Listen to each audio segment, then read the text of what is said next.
Hello, Magicasters of all shapes and sizes. My name is Chance, welcome to my Spellbook, and thank you so much for tuning into a very special episode of our second level spell series. Today we're going to be taking a look at Hold Person. This spell is one of the most commonly chosen and commonly used spells by characters and DMs alike. And I'll get into why that is in a little bit here.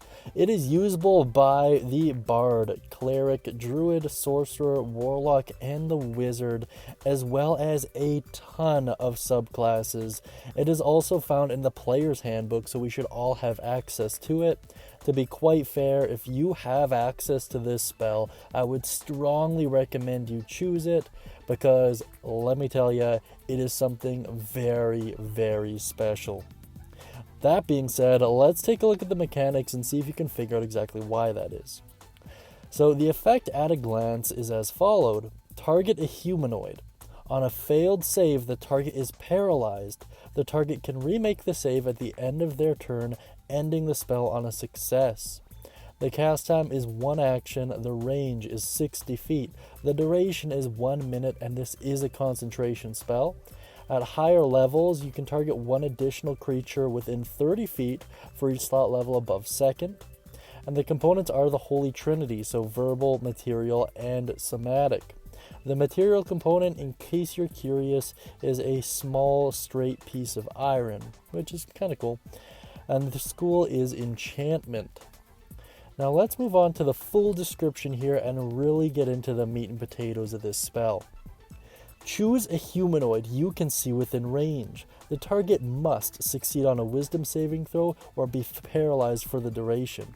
At the end of each of its turns, the target can make another wisdom saving throw. On a success, the spell ends on the target. At higher levels, when you cast this spell using a spell slot of 3rd level or higher, you can target 1 additional humanoid for each slot level above 2nd.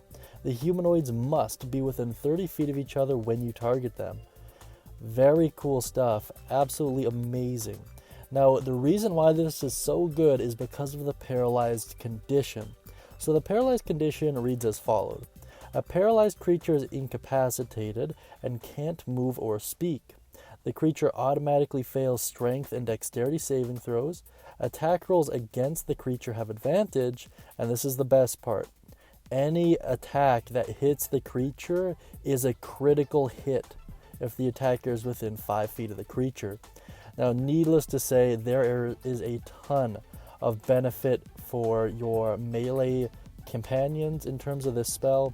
You don't do any damage from it directly, but the overall process is pretty amazing when you consider the ramifications of having someone with 3 attacks that can just bombard the person with 1 crit after another.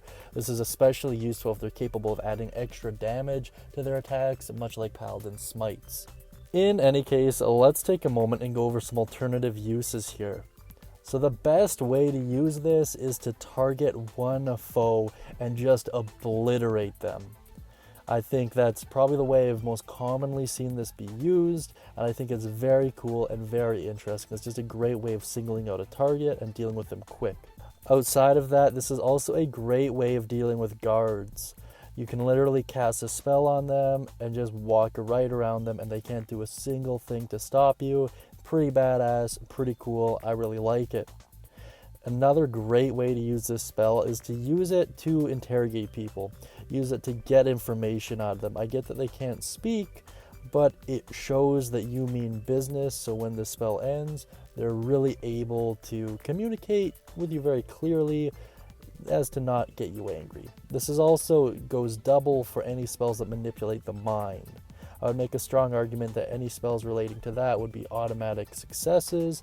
However, that's up to your dungeon master to decide. In any case, if you have any alternative uses, ideas, thoughts, questions, comments, concerns, please let me know down in the comment section beneath. I really do appreciate it. That being said, if you like that cool hand-drawn Dragonborn up on the screen, you'd like your own hand-drawn D&D picture, please check out the guild hall to figure out exactly how to do that. That being said, I hope you have a wonderful day, and as always, happy casting.